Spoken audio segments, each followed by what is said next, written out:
Hey guys, what's up? Welcome, everyone. Thank you all so much for stopping by. So, a lot has been happening. We are going to be talking about Libya and Nigeria. Guys, wow. So, I have seen the news online. Everybody is talking about, oh, this has been going on for the longest time and nobody has actually addressed it well. Since this has come to light, let's address everything. Welcome, everybody. I can see you guys. Thank you all so much. Wow, amazing people. Guys, recently I have seen a whole lot of, pictures and videos of how the Nigerians treated Libyans when they came to Nigeria.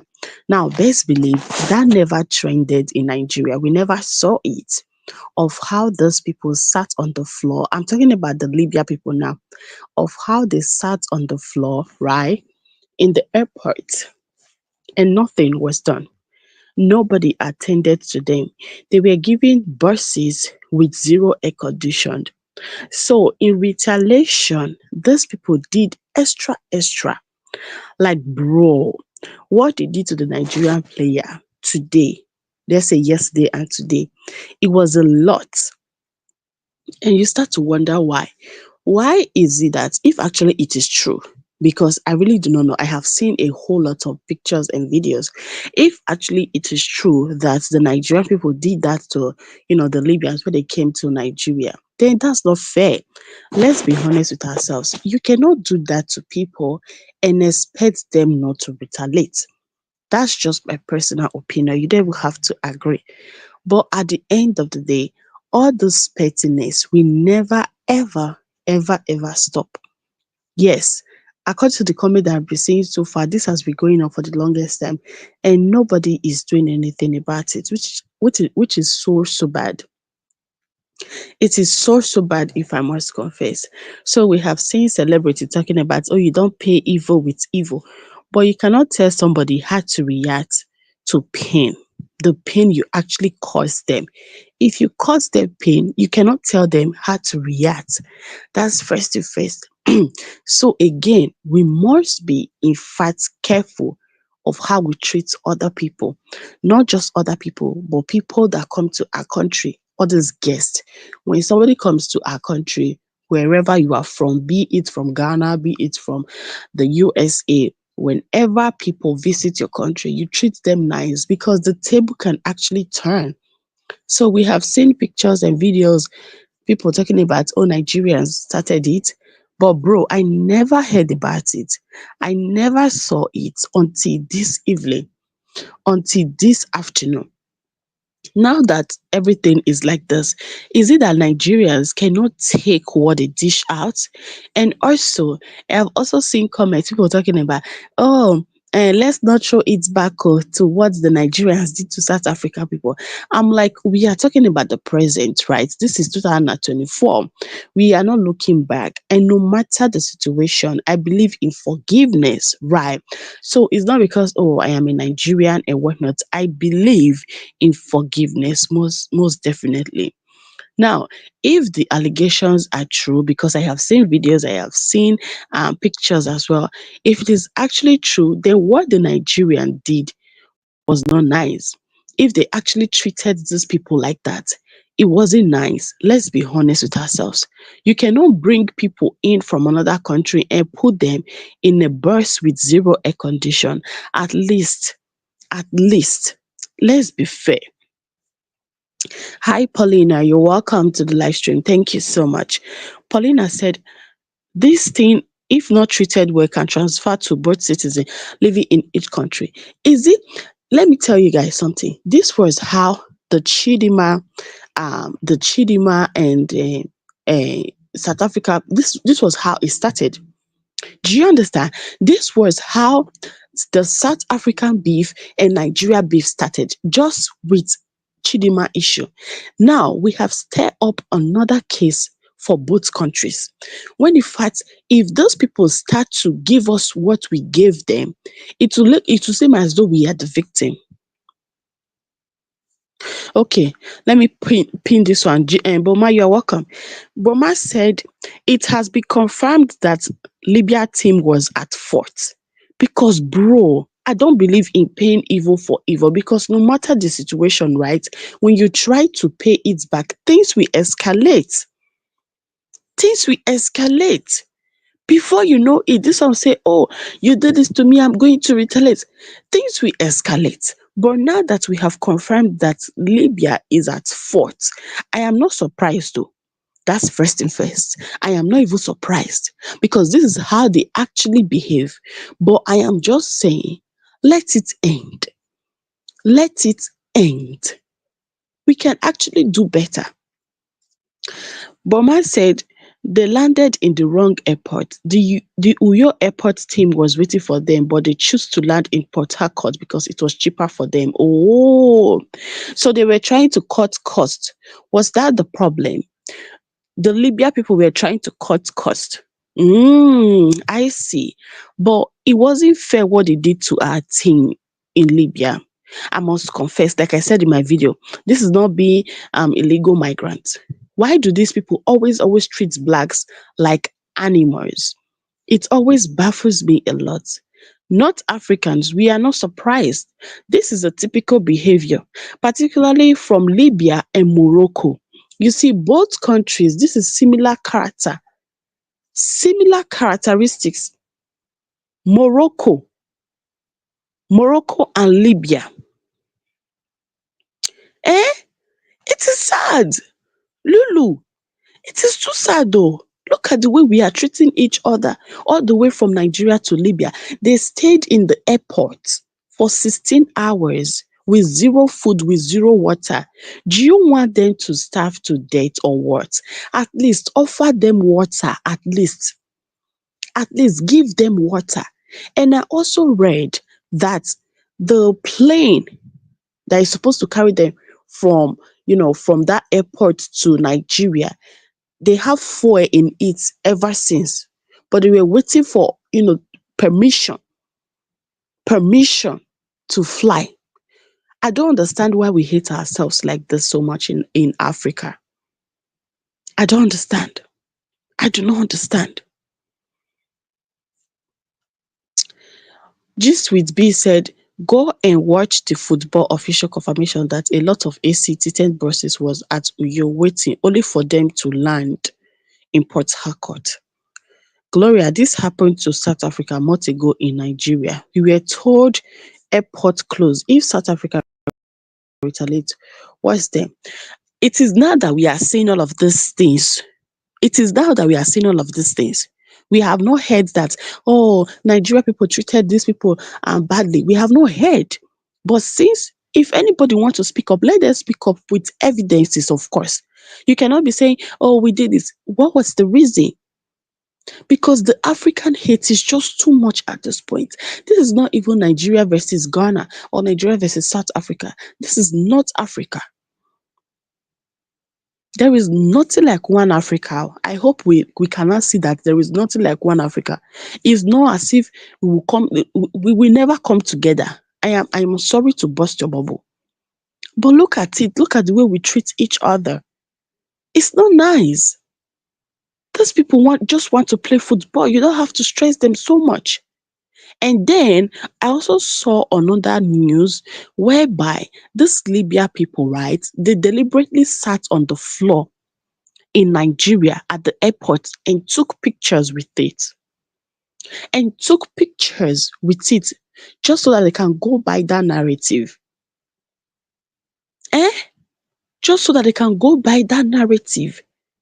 They deliberately did that so as to go by that narrative. It's not true. What they did is not true. Nobody treated them badly in Nigeria. The thing is, they wanted to cut costs. They went to the airports that was cheaper for them, that they could afford. Now coming about, oh, we are retaliating. It's a big fat lie. The disrespect is too much. Oh, guys, thank you all so much for coming. Please give me a thumbs up. I have put the link there. So if you want to join, you can join. Thank you all. God bless you so much. I will read the chat now. It's so bad. This is sad.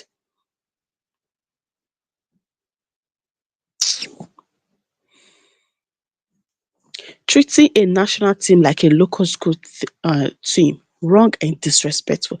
The African Football Federation must intervene. This is unacceptable. Lulu, do you know that this has been going on for the longest time? Even the last AFCON that we did, still on still, there is no rules and regulation. There is no rules and regulation.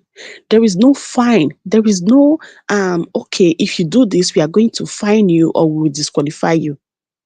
Hi, everybody. Thank you so much. There is no rule, there is no regulation. It is a must. Since we have seen how other African nations are treating each other, let the AFCON, let them set a rule. Let there be fine. When you mistreat others, right? When a host country mistreats their guests, let them be fined. When they set this law, trust me, they will be scared for their lives. Not just Libya, not just Libya. Nigerian prince, you are welcome. Eh, it's sad. There is no unity whatsoever. We are not going to unite. Oh. We are not going to unite. And to take off, those people will go there and take pictures of our player and then they will start to laugh. What are you laughing about? What's so funny that you left those people stranded? You refuse to open the gates. You shut the gates of the airport. No food, no water, no nothing. You were so comfortable with it. You guys sat down when they took a picture of those people and started laughing there. The AFCON have not even started yet. Look at where we are. Look at where we are. Every day, one nation against the other. Every day, one nation against the other. Why? Why are we like this, Africans? And the way the North Africans distance themselves from the rest of the African people is quite alarming. Now, this is the result. This is actually the result. The way they distance themselves from the rest of the African, like bro, this is the result.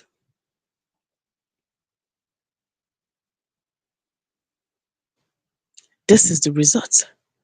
They do the same with South Africa. Where? Can you all gist me about the South African gist? Because we never saw it in Nigeria. Personally, I cannot say for everybody, but I never saw it. I never saw it. Talking about, oh, Nigerians also did it to South Africans. I never saw it. Maybe you guys saw it. Share me the link so that I can see. Somebody is here. Welcome. Thank you for joining. This is sad.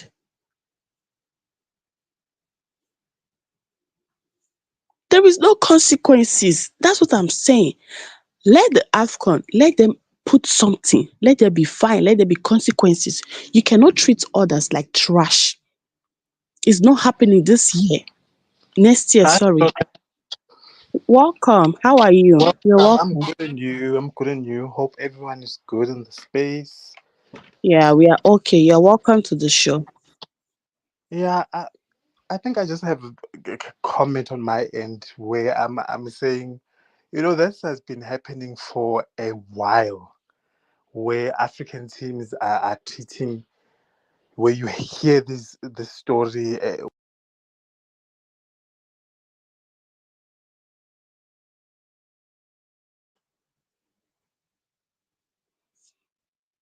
Hello? Oh, sorry about that.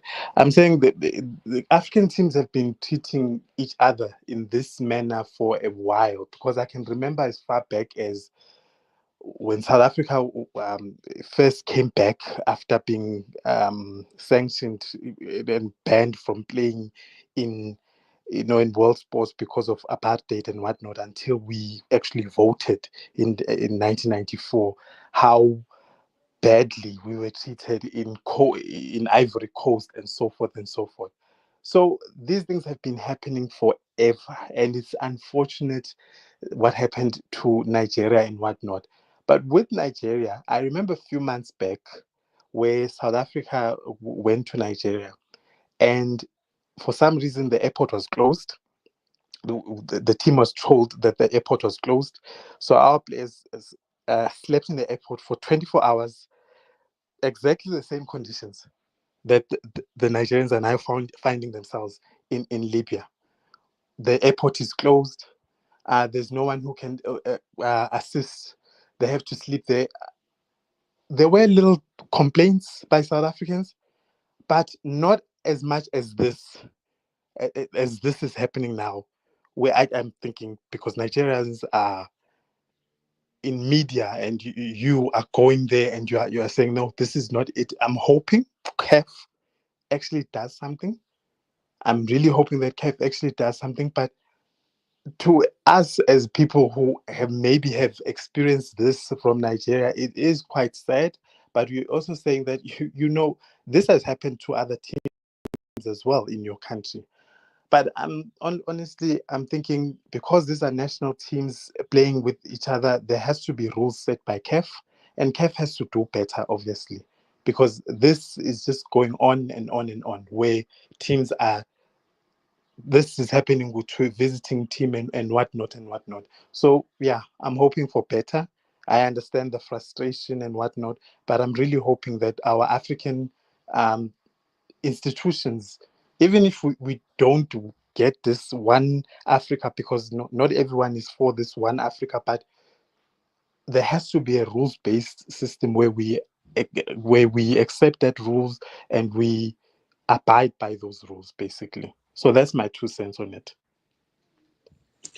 Okay, thank you so much. Yes, I stand by it, whereby there will be consequences. The CAF need to look into it because it is just getting out of hand. Now, I'm going to read this comment, right? This person says that South Africa even have to bring their own food due to the food poisoning in Nigeria. Nigerian team got good treatment in South Africa, but South Africa got a low budget hotel, low budget buses. Now, this is what I have to say pertaining this particular comment. You cannot Mm. tell me South Africa brought their own food because of the food poisoning in Nigeria. Best believe, girl, when you travel to another country and your stomach is not even trained for their food, you are going Yeah, to get food poisoning regardless of the country. I don't know if you understand me, because personally, when I traveled out of Nigeria, it was so hard for me to adapt to their food, whereby I had to starve myself for approximately 1 week. When I mm, mean 1 week, I starved myself for 1 week. I could not eat because I am not used to it. So you yeah. cannot put that online and say, oh, South Africa is not eat because of food poisoning. That's a normal thing. Please do not say that. I just needed to clear that. So we have more people. Yeah, Please, when you yeah. travel, you have to that on that has to be done. It has to be done where everyone brings their own food and so forth Where and so forth. everyone brings their own food and so forth and so forth. Can you release the phone where you're Can watching you from? release the phone? Oh, hi guys.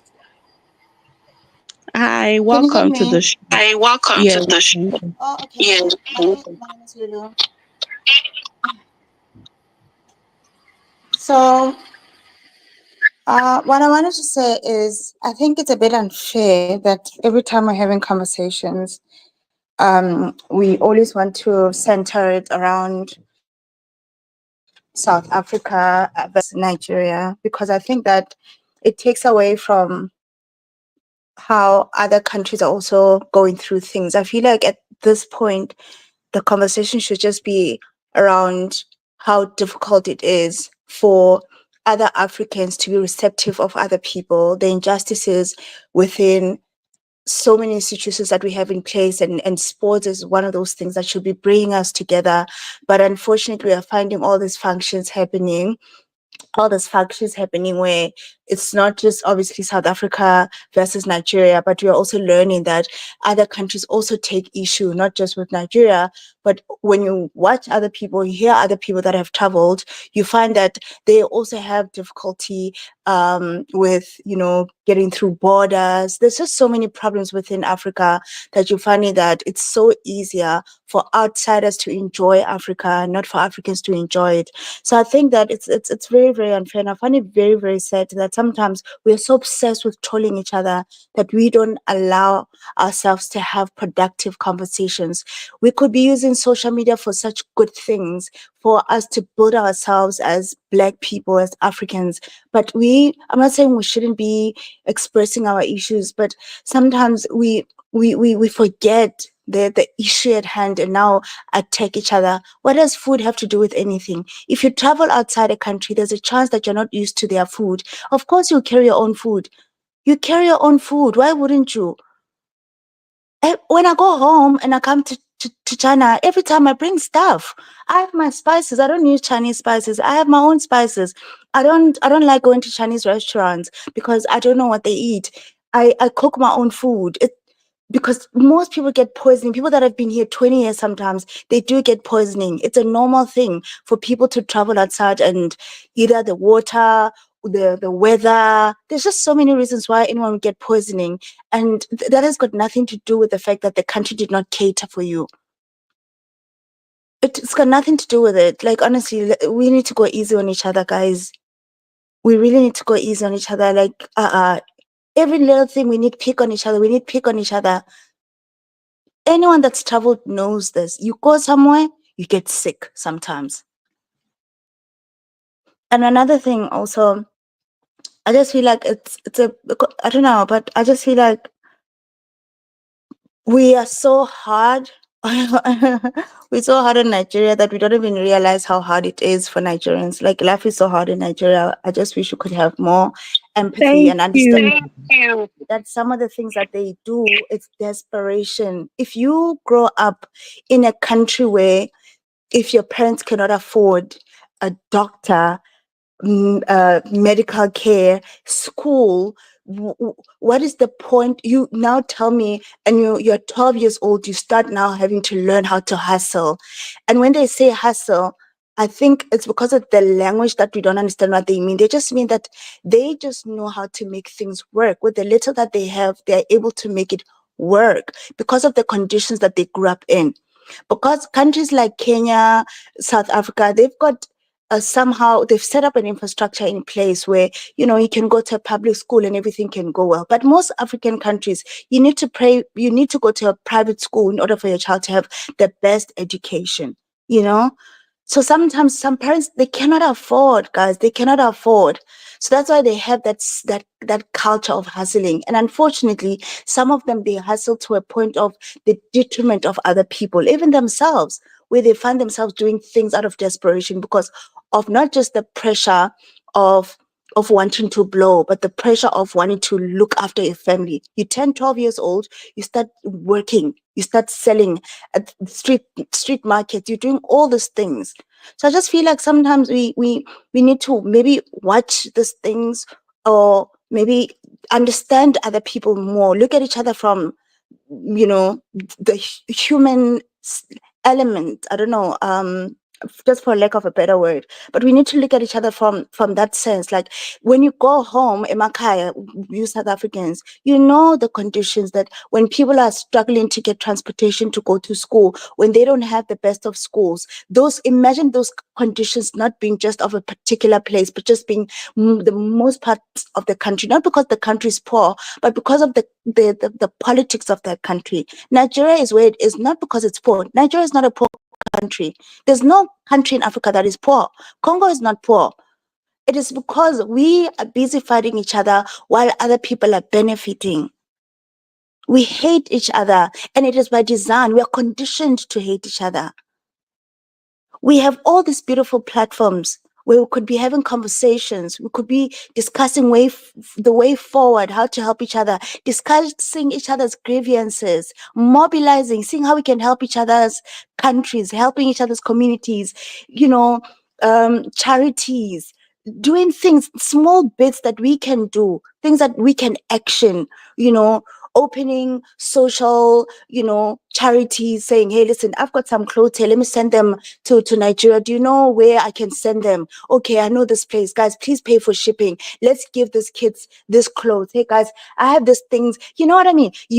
We contribute, like, hey, this thing has happened. Let's do this. Let's do that. We should be doing those things. So if someone says a national team was mistreated, it's not the time for us to say, yeah, but South Africa, yeah, one of the players vomited because he ate fish. Huh? No, guys. It doesn't have to be this way all the time. It really doesn't have to be. Let's be logical. What happened here is a national team. And Nigeria, let's not play. They make football exciting. This AFCON was the best. Even everyone in the world was envious. The whole world stood still and watched this AFCON. This was the best. This was the best. So now what's happening is that it is what happens all the time. We Africans politicize everything. We politicize everything. You're seeing people that are using their little powers and doing things in their local countries, sabotaging another country. It shouldn't happen. AFCON should be there. There should be institutions in place to say, no, this is not supposed to happen. It shouldn't be happening. It's wrong. Players should be safe. Conditions for players should be right. And what is happening here is not unique. What happened in Paris when players were there? Just recently now, what is happening in Paris? People do not have food. You're talking about South Africa? People do not have food in Paris. Their sleeping conditions, athletes had to book their own hotels. Do you know what happened with that athlete from Jamaica, that lady? It was this was her last marathon. She was looking forward to it. She'd been training for a long time. But guess what? She couldn't get into the stadium because they were sleeping in a hotel. When she got there by bus, they were told, no, this is not the entrance. Go the other way. So she couldn't train. So she quit, but the American girl went ahead. So that is how the lady did not get to have her final marathon. So tell me if you don't see that there's a pattern here of us Black people always being being put in those positions where we are sabotaged. We are not just sabotaged by the system, but we also sabotage each other. Black child, you're on your own, but it shouldn't be. We're the people of Ubuntu. We're the people of a community. I am because we are. Why can't we have? Why must these conversations always be me? South Africa in this conversation is insignificant. We should be asking ourselves, why is it that Libya and all these people like Moroccans and all of them do not feel that they need to be a part of Africa? Why is it that they are not a part of the big discourse now in making Africa better? Why is it that after everything, the momentum, everything that was built was so beautiful, we had such a beautiful tournament, why is it that they want to sabotage it with politics and being petty and doing all these things? And where are the federations and the powers that be to resolve these things? This is where this conversation should be going, to be saying, this is why all the African players are going and playing for France. We are losing our own talent in Africa because of politicizing everything. And now it's going all the way to national level, where national teams are being sabotaged. What is happening at national level is a true representation of what is happening locally, where you're having this schoolboys that are able to play sports that are doing very well, but they're not able to fully get to the level that they need to be because there are no institutions in place or people that are willing to take them ahead because they're sabotaging in place, always in Africa. So I just feel like sometimes we need to be very, very careful of what we turn our conversations into. Like, guys, let's stop with the Black hate. Let's stop with the Black Twitter mindset, always trolling each other and attacking each other. Let's try and find a place of love. Let's try and find solutions. We need solutions now, guys. We need to do better. Let's use this white people's platforms, Twitter, YouTube, and all of those things, and try and have conversations that are helpful. Yes, let's address our problems. Let's vent, let's talk. But when someone is talking about their own issue and they're a fellow African, don't take away from what they're feeling and say, what about us? What about us? What about us? But no, let's be empathetic. I know we South Africans have had our wounds with Nigerians, but let's learn about other Africans. Let's learn about what they go through. Let's get on YouTube. Let's watch videos. Let's Google these countries. Let's look at their infrastructure so you can understand why these people are so desperate. They don't understand politics. Politicians are playing with them. Cameroon has their entire cabinet, 200 years old people. They have a sense of helplessness. But once we start talking as Africans, we'll give each other some level of strength to say, no, guys, we South Africans fought. You also need to fight. We are not chasing you out, but you need to fight. This is what we are doing. This is how our football is run. So you also need to run your football this way. So these conversations will help. Let's just not make it about South Africa all the time. I'm done. Okay, so can you guys reduce the volume of your phone? Oh my god. Okay.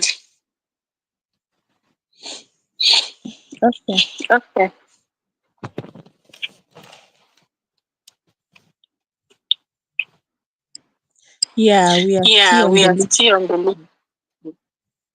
Why is it? Why? Oh my gosh.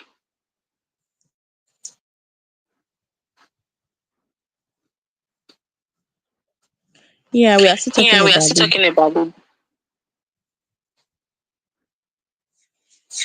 What does this one say? Libya shows the airport and whatnot. Yeah, these things happen like where you have like administration issues and whatnot. That is why people that don't do their job should get fired, you know? There should be consequences for such things because you're not being good at your job. You're dealing with a national team and you're putting the reputation of your country, Libya, you know, in a bad light.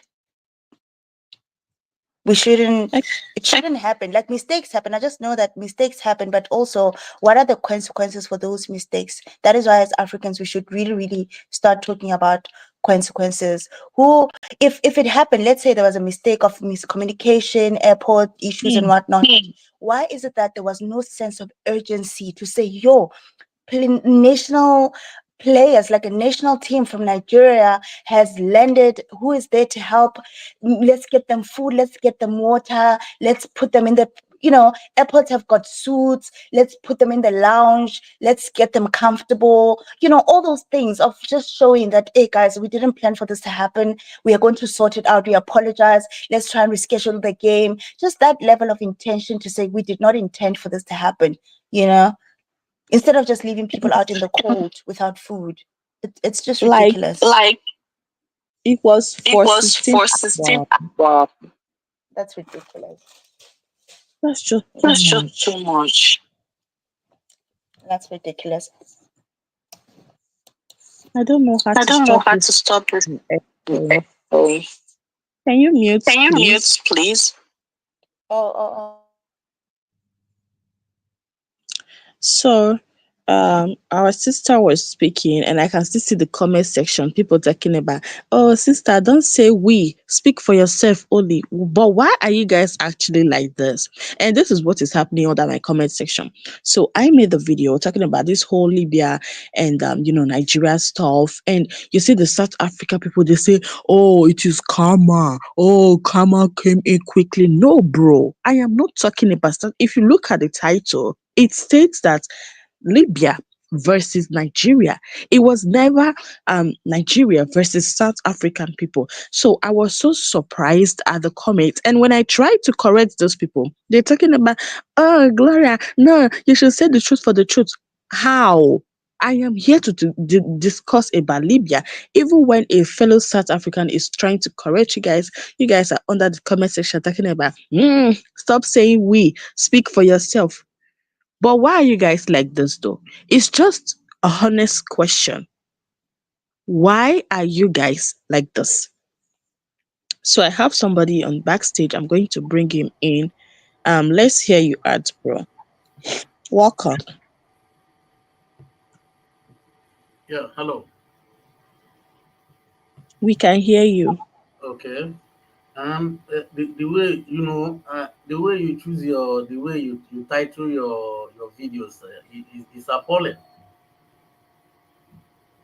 I don't know why you just choose that. We can't take what we dish out. What did we dish out? That Libya, they are supposed, these people are supposed to land in New York. These people went and land themselves in Port Harcourt, which is just an hour drive from Port Excuse Harcourt me. Yeah. to New York. When I titled my video, that was when I saw the news on Instagram. But the moment I heard the correct news, I went ahead to change it. If you can click out of the live stream and come back, you will see that I have changed it. I Okay. titled my video based on the recent happening. Yeah.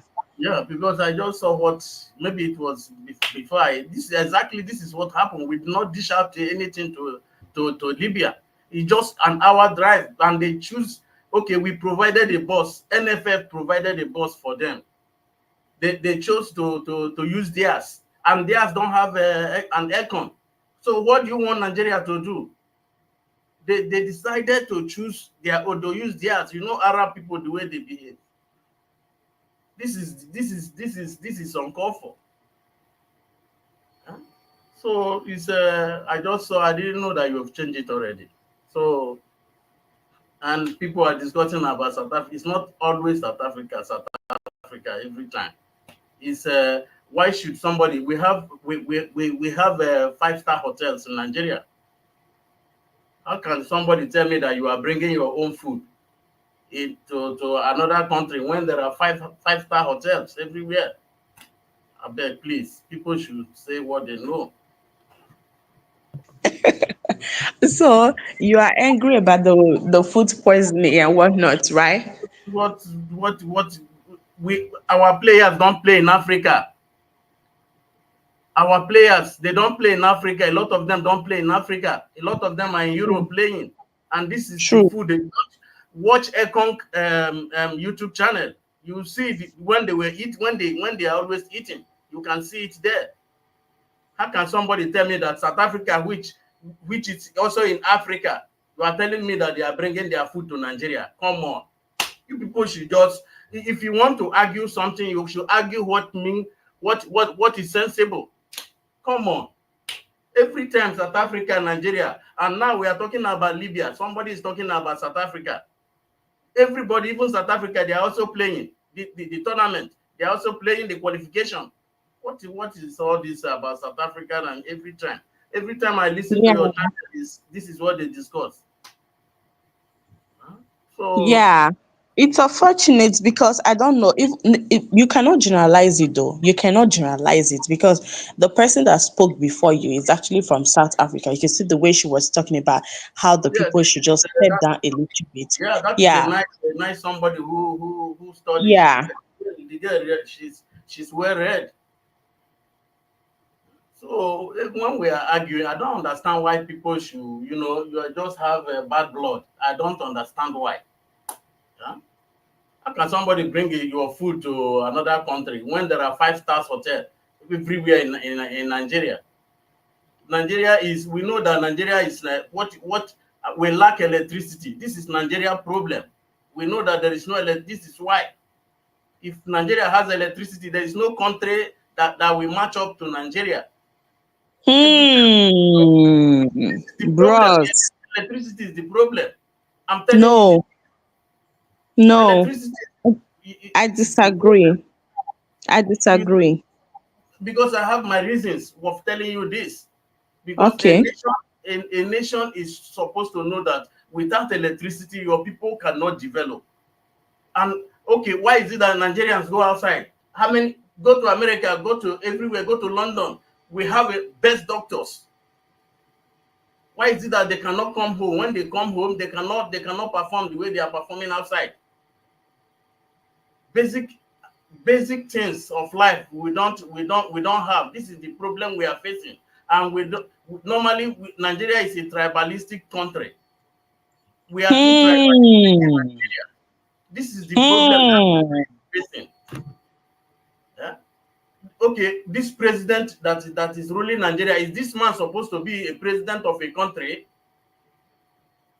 If we say, people will not understand, everybody, South Africa, Nigeria, but Every country has their own problem. There is problem in everywhere. Huh? This is our president is not supposed to be a president of any country.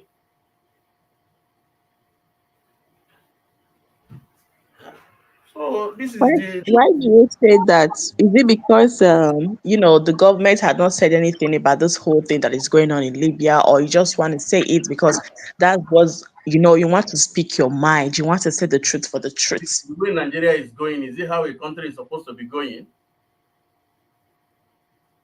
Huh? No, sir. I've been alone for a long time now.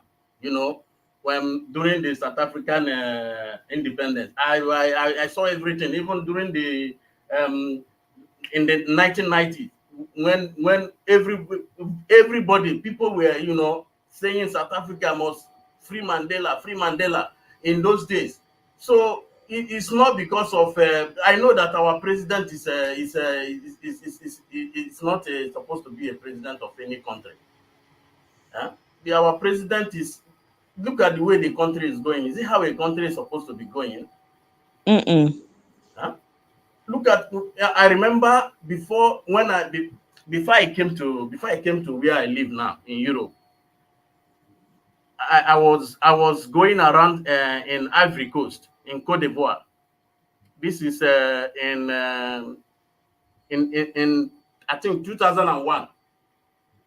Naira was bigger than Naira was bigger than Sefa.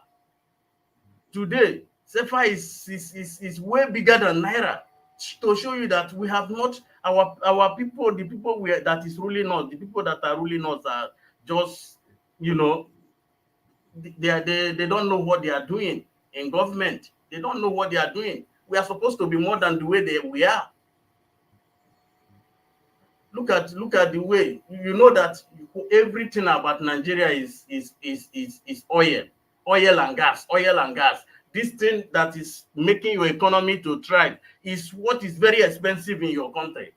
If it is a reasonable country, people, the main thing you are supposed to do is try to make this thing to be cheaper, because you know that if the prices go up, it affects your people. Mm. Look at the way this is how a country is supposed to be run. Now he's in vacation in Europe. Every time he always this man is not supposed to be ruling any country at all. Hmm. When we tell them who to vote for, but because of tribalism, they will not vote. Hmm. So didn't you see what happened the other day in Tinubu's TV station, when the people were crying that they cannot survive anymore? People can't survive anymore. Huh? So it's appalling. Not every time we have to be speaking about Nigeria, South Africa. We have to talk Mm. about what is at hand. Okay, sir, I want to ask you a question. The Nigerian Super Eagle, they have been there for, approximately 16 hours and nothing was done. Even the minister of, that lady, Abike, she did something and they refused Abike of, taking the Nigerian Super Eagle away from Libya. So, do you feel like it is only right for Tinubu to speak on it as the president of Nigeria, or he's off, office, he's on vacation. So therefore, whatever that is happening in the country or to the citizens does not affect him or concern him. So what do you have to say about that, sir? Tinubu don't need to speak about it. We have Minister of Sport. Nigeria, we have a lot of because why Libya, why they are doing this thing is just to weaken our players. Yeah. Yeah, just to weaken them. They said they went from Port Harcourt to Uyo is 1 hour journey. So but the same thing, the treatment we gave to them in Nigeria, that is what they are giving. Is this what we give to them? And from the airport, they have to make another 3 hours journey. So for me, I think they are not supposed to play this game. our president don't need to speak. Minister of Sport can speak. So it's I know they are not the game will be cancelled. Yeah. So it's I've been watching your YouTube channel. So the way you present the things you do is well, it's okay. It's okay. I watched you and Ajim the other day. So Oh, please. so But my own is, this is not the real game, right? This is just to qualify for AFCON. This is not the real game. And if you check the results, right, Libya is at level D, like bottom. And I understand why they are pained. Do you understand? Like I said when I started this life, even if Nigeria did them bad, or let's say, they were stranded in the airport for so long and they want to retaliate, it is not fair, first thing first, to pay evil with evil. That's what I stand by, and that's what I'm still talking about. Because there is no way you will tell me a, a team came to your country at least to play and represent a country. See the way you are treating those people. And to talk of this North African, they always distance themselves from the rest of the African, like they don't even want to be African. we don't Classifying them to be we don't Africans, want it them pisses either. them off too much. It dey We piss them off too we much. don't want them either. We don't want them either. Have you been to any North African country? No, never ever, and I will not. That's why Never. people who goes to North African countries, they like there are some Nigerians in Libya now, as I'm talking to you now, stranded. Yeah. Some Nigerian girls who went there, stranded, a place where they cannot give you anything free. If your name is not Abdul Salam, their name, once you bear a different name, you will not get nothing for free in Arab nations. Hmm. That is not a place people should go. People will talk and talk. Our girls, they don't hear. I don't know what we are going to do in Libya. Nigeria, Mm. no, I have not, even though I did not come to Europe.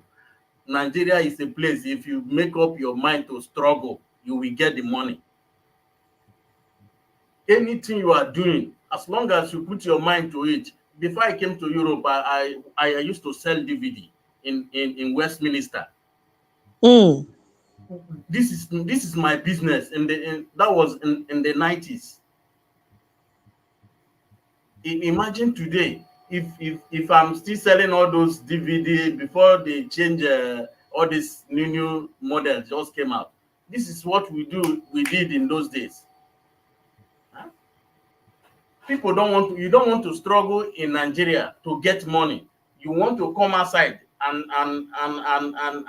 people will take, abuse the country. I know that our leaders are also abusing the country, but everybody is different for everybody. You may do, Yeah. yeah, it's different for everybody. Eh? People will talk, they will not hear. I don't know why some people will go to Libya. What are you doing in Arab nation? Eh? Nigerian Prince, you're welcome. Thank you so much. This is my first time to Madam, you. Madam Gloria, you could just define trouble. You be the girl.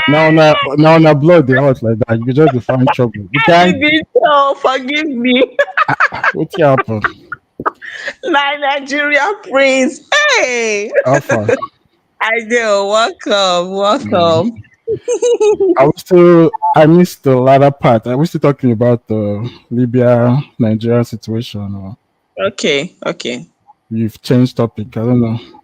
Yeah, and that's what we did do. Yeah. So I think it's not the first time all these guys in North Africa they do it a lot. Those Mm. days when Enyimba used to play up there now, when the Nigerian Premier League was still decent. Anytime they'll have away games, right? They'll mess up changing room. They won't give them water. All this kind of tactics that they use to demoralize the players. So we already, I was expecting them to do something similar to this, but it's too extreme, you know. Mm. Because the way they're making it seem is like, oh, we came to Nigeria, the Nigerian people treated us badly, so why are they complaining? But that's not the truth. The match was supposed to take place in Uyo.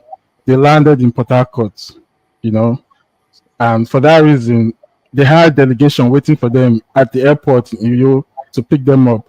So they're not just going to set them on their own and just wander into Nigeria. There has to be protocol. They have to get police. So it's logistics. So the time that it took the NFF to arrange all those things, the bus, the police escort, to now carry them to Uyo for the match, their own media had already started reporting false information. Oh, they kept us stranded. So what did you want them to do? Let you just wander into the street? So there's protocols that happen. And with regards to the South African issue, just disregard. Remember that NLC strike? They shut down the whole airport. So it wasn't because of South Africa. You had people that missed their flights, you know, because all the international airports were closed. Unfortunately for them, that was when the South African team landed. So the airport was closed. So they had to stay in the airport for their own safety, for them to get all the logistics and move them to the location of the match. So it was nothing malicious. It was just circumstance. But the way they're making it seem like, oh, Nigeria treated South African team bad, so it's karma. No, there was a national strike that shut down the whole airport in the country. They shut down the power grid. There was no electricity that day. They even threatened to shut down some government hospitals. So it wasn't because of South Africa. There was a strike happening on that day. So that was what caused that issue. It wasn't intentional. But this one that the Libyans are doing is intentional. Like, oh, you guys think you were slick, right? We'll get you back. So it's intentional. So that is two different things. But are we surprised? I'm not. So Yeah, I'm not surprised though, because North Africa, this is not so that they behave. It's no, I don't know why people are actually surprised. What are you really expecting from those people? People that don't want to associate themselves with the rest of the African continent or whatever. You feel like say they'll come join us. Never. If you call them Africa, it does piss them off. Have you have conversation with those people? If you call them African, it seems as though you are telling them to go and unlife themselves. no, the Arabs don't. The only thing they associate with us is when it comes to football. That's it. Yeah, Anything thank outside you. football, even when they do anything Miss Africa or anything at all, you don't see them participate. It's only No, football. Only football. only football. They will never. They will never. They will Well, never. whom do we blame? We blame our government. It's our government who is causing all this embarrassment for us. Yeah? If Nigeria stand as a Nigerian, as Nigeria, I'm telling you that within 1 year, Nigeria will change. Vote for the right person. Don't vote for it. But bros, who makes up the Nigerian government though? Like I always tell people, the government is a reflection of the people. The Nigerian government is corrupt because the Nigerian people are corrupt. So if you as an individual are willing to sell your birthright for 10,000 naira just because one politician, so you shouldn't have any right to complain when, if you ask for nothing, you get nothing.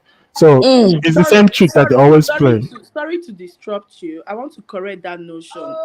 I'm one person that follow up a lot. My name is Buma. Sorry to disrupt you. I'm one person that followed up on the last election. I don't like to hear people say people took money and sold their votes. Let us understand that our INEC needs a reform. Many people collected money from these politicians and were making videos about it and were printing for Labour Party. We all saw it with our two eyes. With our two eyes. Our votes were stolen from us behind closed doors. It wasn't about the 10,000 and the 5,000 naira. A lot of people were just taking that money because at a point they knew that INEC has been manipulated. Our results were manipulated. We saw videos, all of us saw videos of how this vote was stolen before our eyes. How can they announce a presidential candidate at midnight? You all remember that this guy was sworn in at night. That is to show you there has been manipulation. Who announces to be a president in the midnight? I'm tired of blaming a lot of Nigerians, because when you push a goat to the wall, he fights back and you kill it. The ghost will run to another place. Are we fighting back? Yeah, but your experience is an anecdotal experience of what you saw on social media. There But were videos on yeah, but even if you said there was videos, see me, I dey turn print for Labour Party. I listen, don't chop their 5,000. how many states are in Nigeria? There's 36. Did you see videos of every single state, of every single local government? The Yoruba states voted for their. There was a group of people in Ekiti, some old women that were crying that, oh, we voted. They said they're going to give us 5,000 naira. They haven't paid us yet. Oh, they only gave us 1,000. We're waiting on the change. So you are just talking about the ones that you saw on social media. There are way more Nigerians that are not on social media than they are on social media. So people sold their votes. I feel that the ones that are not on social media will not see collect money and vote the right person. See, well, some people might take the money and not just vote. This vote was stolen in our korokoro. See, I don't like us to beat around the bush. Yeah, I doubt How it. can you announce a presidential candidate at 12 midnight when all of us are sleeping? That is to show you that it was a stolen mandate. It's very glaring that this mandate was stolen. You announce a whole president of Nigeria. You announce your win in the middle of the night. Gloria, I don't know if you're seeing what I'm saying. You announce it at night. It shows that something manipulative happened between the hours of the night. Before that day, if nobody voted for APC, there will not be anything to rig. Yeah, that's what I'm saying. People still voted, whether you want to discredit the election or not. There are people that voted. Democracy. That is the beauty of democracy. This is something to rig. Yeah, they still look at Lagos, for example. You think they didn't try to rig it, but because the number was so overwhelmingly in favor of Obi, he still won. But even though we all know that more people voted for him, but the numbers, they tried to rig it, but they couldn't. So people just think it's just rigging is magic. There has to be numbers to work with. You can't just manufacture figures. So they actually voted. Let's say 100 people voted, they can add, 20 more people. So they still have to be people that voted for this guy. Simple. But that is also the beauty of democracy. We are not living in a military regime where we have to force people to vote your candidate. Some people are uneducated. Some people actually also had hope in this man, notwithstanding. Many people had hope in this man to come and do something right, because they felt the family is educated, the family is wealthy, they don't need Nigerian money for anything, they are going to come and work. So a lot of people still had a little faith and say, okay, let us even vote this rich man in. At least he will leave the money, Nigerian money alone, and focus on what we want him to do for us. So you cannot really say the whole country will vote for Labour Party. No, definitely there will be some people that will still have 1% doubt and say, Igbo man, Koni, make I see vote this Yoruba man. No, sure, you understand, which is very, very valid. But the thing is that I don't like it when people feel like majority of the votes from the youth went to Labour Party. Yes. But want us to understand. You're missing my argument. My argument is the people that make up INEC, are they Americans or Nigerians? The people doing the rigging, are they Americans or are they Nigerians? The people writing the votes, the people paying the money, people collecting the money, are they from Kenya or are they Nigerians? So when you say the system is corrupt, what makes the system? It's the people. So I don't think you understand where I'm coming from. Yeah, you can say the system is corrupt. Yes, they rigged. But how do you rig? Do angels come from heaven to do the rigging? It's the Nigerian people themselves that do the rigging. When I was doing my national youth service, before they started doing biometrics, we used to go at the back of the school, they'll pay us 20K. We will be stamping, we'll be thumb printing. So we're all part of the problem in it.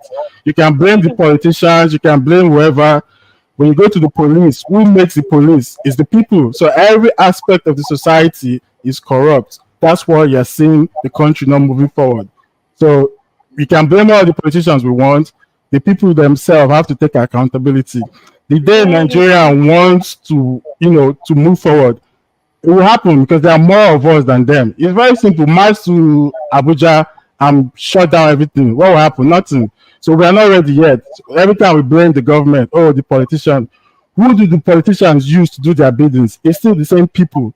So we are all culpable. In my own suggestion to all of this political gibberish, I just feel Nigeria is too plenty to be powered by one person. They should divide us into 3 regions and everybody manage your resources yourself. 200 and something million people, and to me that sense of self, they no count and way. If you check where we are up to 300. No, it depends on who you ask. Some people say we're not up to. Some people say we're more. So it's plus or minus. That 200 million that they're talking about, it is too much for one person to handle. They just need to go back. Why don't everybody we do it in a way that we all manage our resources? If you're from Ogun State and all the Yoruba states, yeah, they just decentralize the system. That's all. Delta, Ijo, gather them. Okay, the Igbo people gather. All of you have like what they call it in Canada. You know, you people should have a leader that will actually be leading you people and manage your. You cannot tell me that almost 300 million people Tinubu will save us. It's not possible. It's not possible. I'm very realistic. It's not going to happen anytime soon until Nigeria has been divided into regions where we have very few people, just like those South Africans are 60 million people. That won't happen anytime soon. Pay them grants when they are just 62 million people. They will collect grants. So if you want to pay grants of 300 million people, where do you start from? That won't happen soon. The only way that will happen is by blood. Are you people willing to spill blood for it to happen? We don't even need to spill blood for that kind of thing. We don't need to spill blood for it to even happen. Our various governors are a party to this. The governors are the worst ones.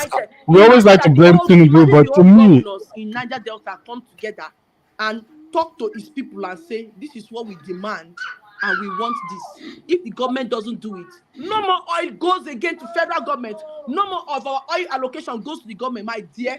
They go bow. But they lick the butt of the politicians. They lick the butt of people in federal government. Thereby, their own people suffer.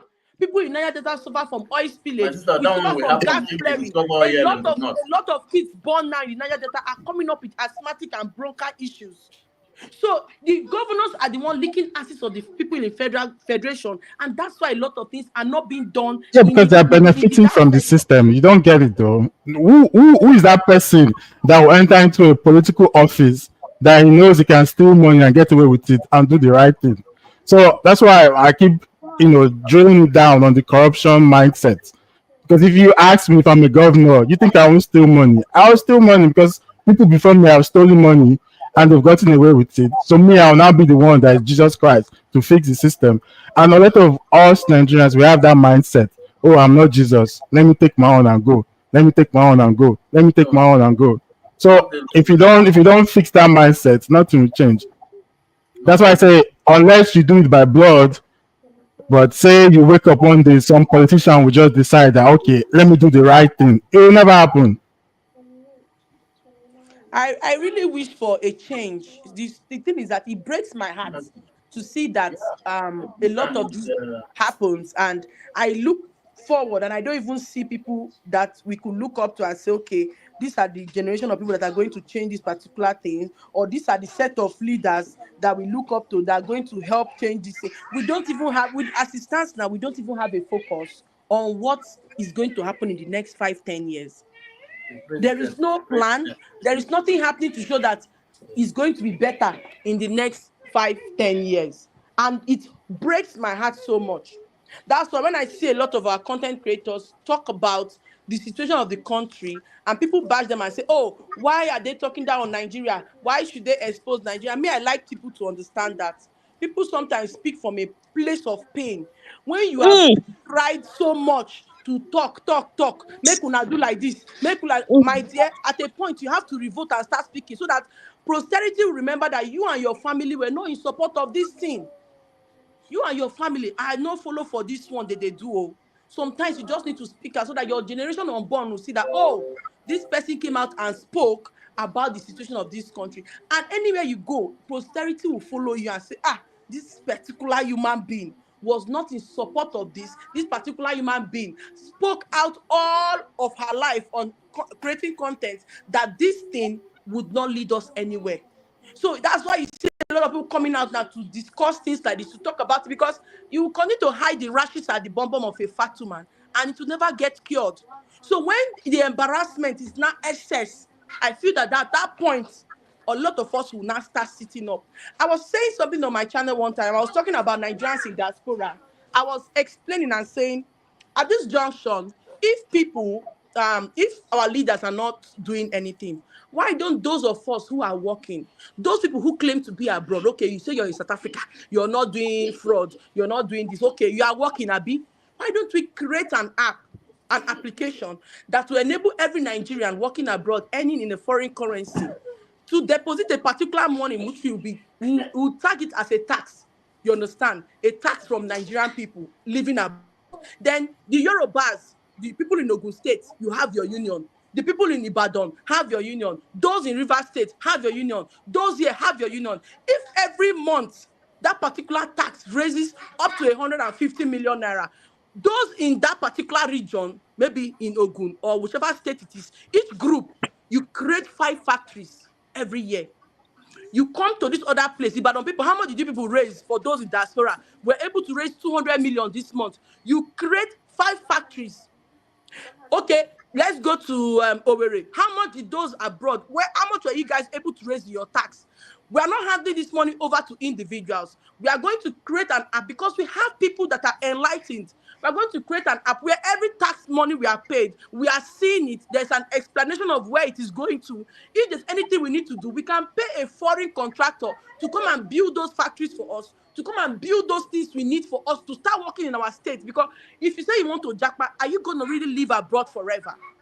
But if you put your home well, you will come back and see that those people that are causing insecurities, those people that are doing all these selling organs and all that, they will have factory jobs. They will be working in companies where they are producing bread. They'll be working in countries where they are producing television. They'll be working in companies where they are producing a lot of things. And you've taken about up to 3,000 youth in each state out of the streets.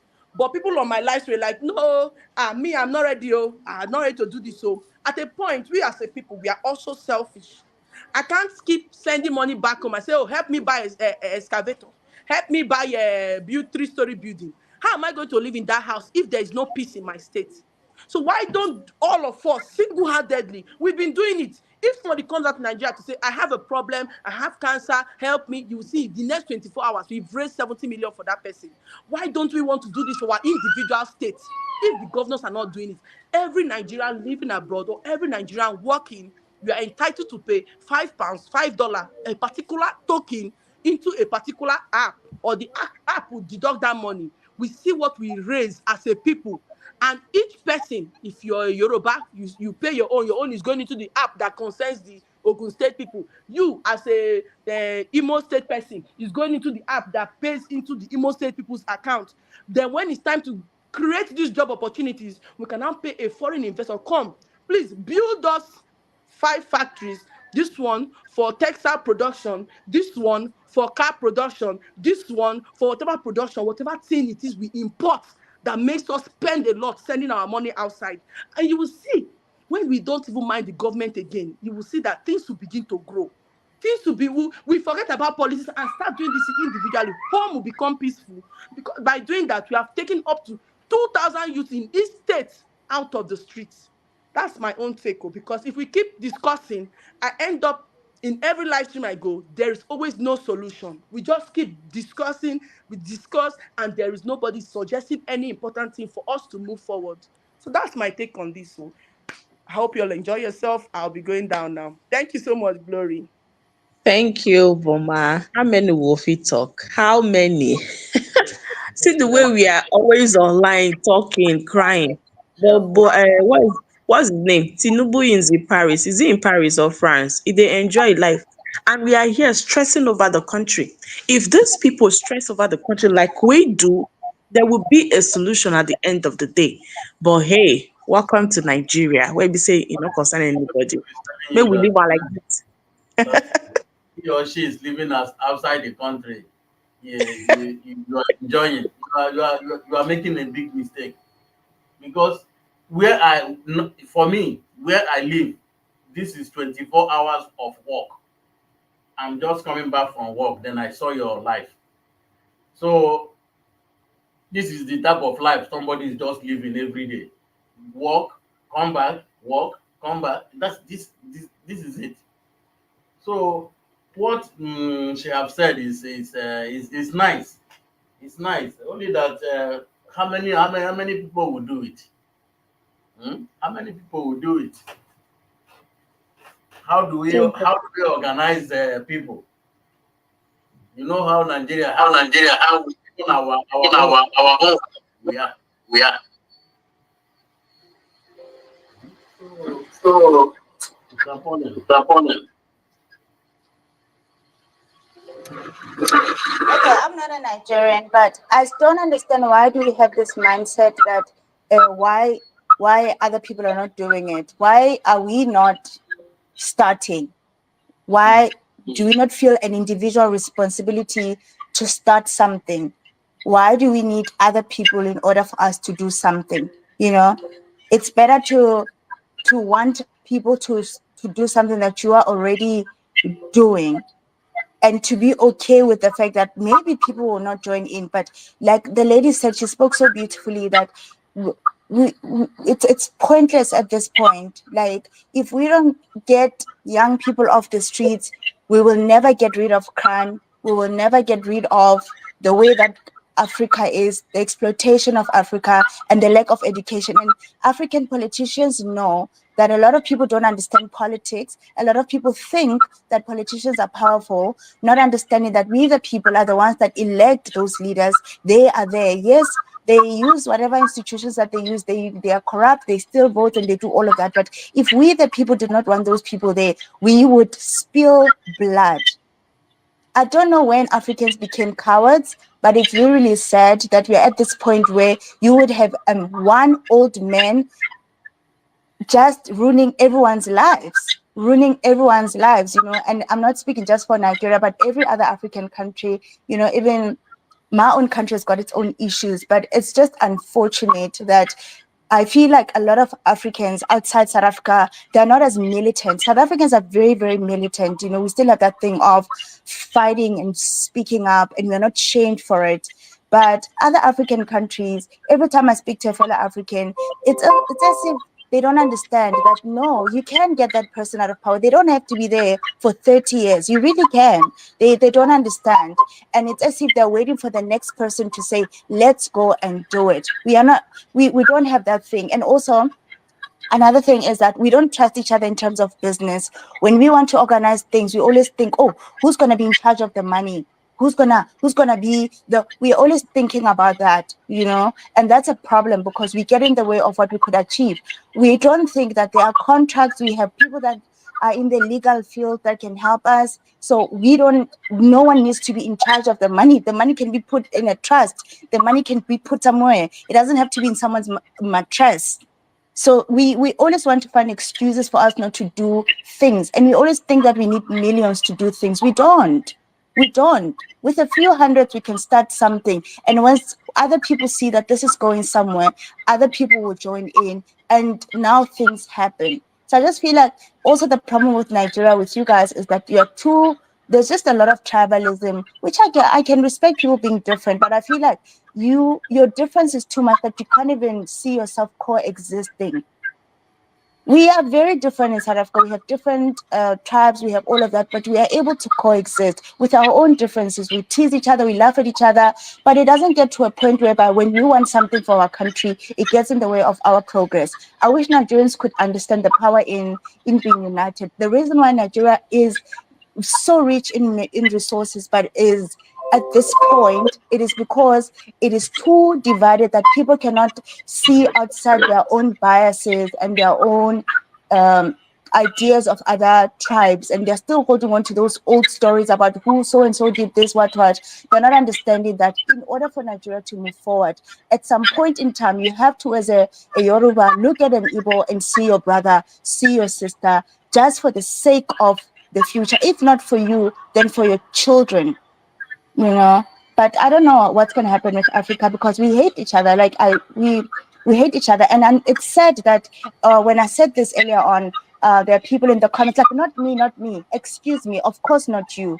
Of course not you. Like, guys, let's be normal. Let's not be like that. When we are having a conversation, we generalize. Of course, you're not a rapist, you're not a murderer, obviously. But when we speak about we just identify with these things because we see them all the time. I'm generalizing, but you are so special. I'm not talking about you. So all I'm saying is that we need to try and find a united voice in Africa so we can do the things that are unnecessary and not be so divided, so we can move forward and try as much as we can to change our conditions. Because it's really, really sad what is happening.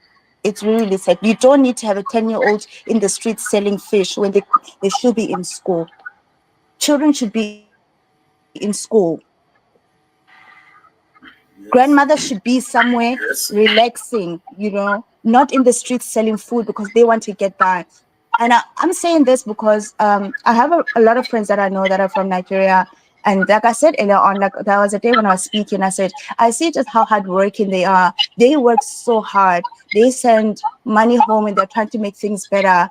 But the lady said it, if you're going to change your family life, but your entire community is in need, it's pointless. At some point in time, we have to think outside ourselves and think about other people. We have to think about what is it that I'm doing that's benefiting a fellow brother, a fellow sister. Am I creating jobs? You don't need to pay people millions, just small steps, giving. We need to start giving. We need to start sharing what we have. We don't have to wait. We don't have to wait. And eventually we'll see that we have so much in common that we do different, and we will be able to mobilize towards change and start having those conversations around how can we influence each other as Africans? How can we help Nigeria? How can we help Cameroon? How can we help each other so Africa can change? So you can unburden South Africa and go home, and help your own countries, because running away is not going to help. It's definitely not going to help. And I'm not saying you guys are running away. I understand that you're left with no choice. Poverty leaves people with no choice. It's either you resort to crime or you leave your country. So I understand there's not a lot of choices. However, there needs to be a conversation around, do I die in the Mediterranean or do I die in Nigeria? But choices have to be made. Please, can I talk without everyone? Please mute if you're not speaking. Hello, Gloria. Okay, who wants to speak should speak up. Okay, I want to say something, Hello, please. Gloria. Good afternoon, Gloria. Oh, sorry. Okay, let the lady speak first. Welcome. Thank you all. Okay. Hello, Gloria. Thank God I met your life today. I'm very happy to be here. I just made a video on TikTok.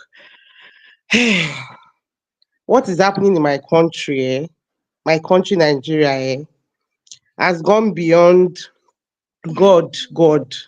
Because me, I'm also very angry with pastors. Because the two things that are spoiling our country are religion, tribalism, and church.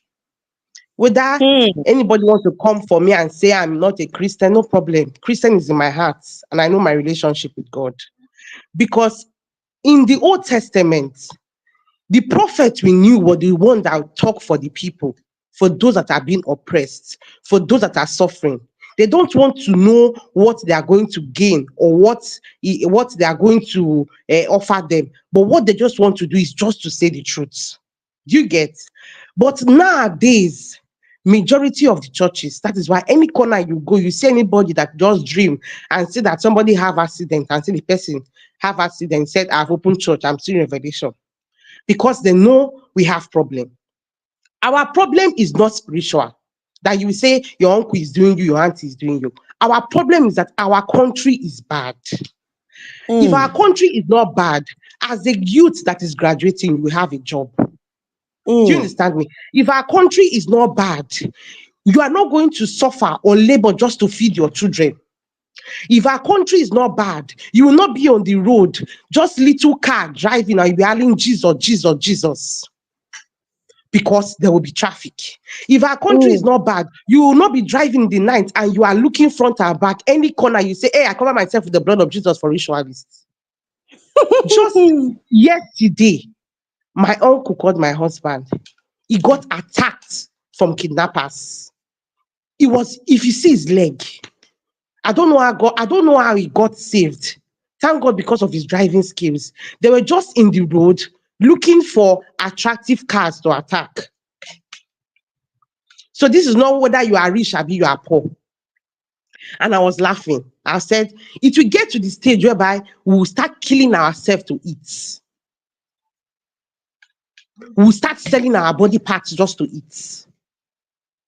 Because whereby celebrity we think, oh, just to push movie on just to publish movie and say, go and watch my movie on YouTube. I published a movie. One day you will be driving and they will attack you. You will be their scapegoats. All that dollar you are getting from YouTube, you will not get them again. You that is saying you are siding this, look at all our big men of God. They are working with security men. None of them will tell me, Elijah did not work with one security man anything of his life. He believed in the power of God. And nothing harmed him. I don't know how our testimony of Nigeria, the testimony we have is, oh, I have a visa to Canada and they'll be clapping for you in your church if your country is good. I don't see how your testimony will be, oh, I was praying to have a visa in UK and they'll be clapping for you.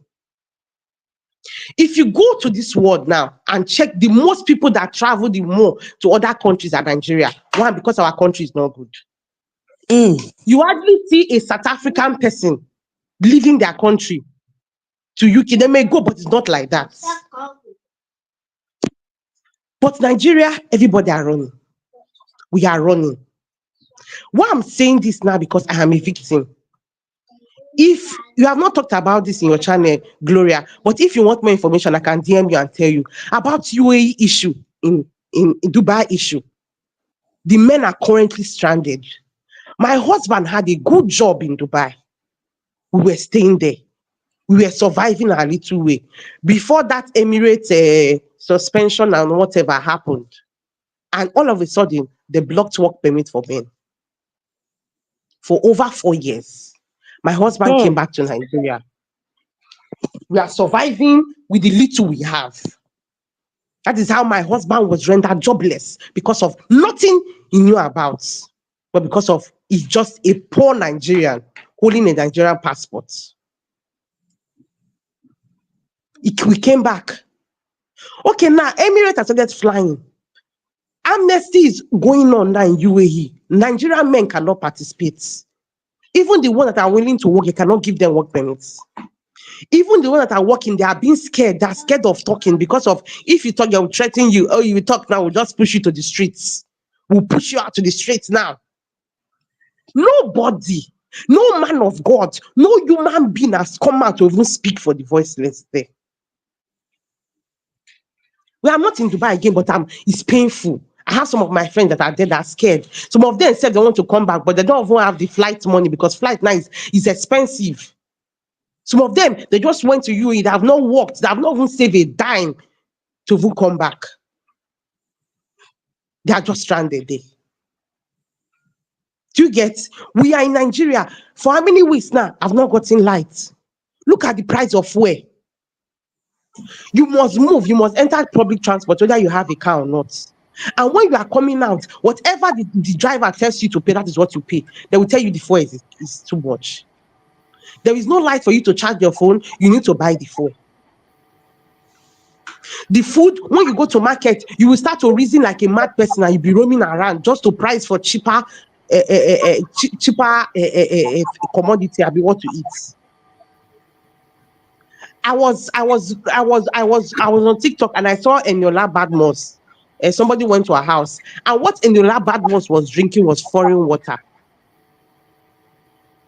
Foreign water. Sometimes I feel, what is our crime with everything we have? If I just see any pastor that will just say this your week is blessed, any Nigerian pastor, I screw up. I don't look, I don't watch it. Pastors are not the problem. Please let me talk, please. When I finish talking, you can talk your own, please. Pastors are not the problem. Please let me say something, please. Can I talk? When I finish talking, you can talk your own. Please. Okay, talk. Our pastors telling us cannot say the truth. If Tinubu goes to any pastor's church now, they cannot tell Tinubu the truth. They will tell him, come and let us pray for you. If I'm a liar. They cannot speak for you.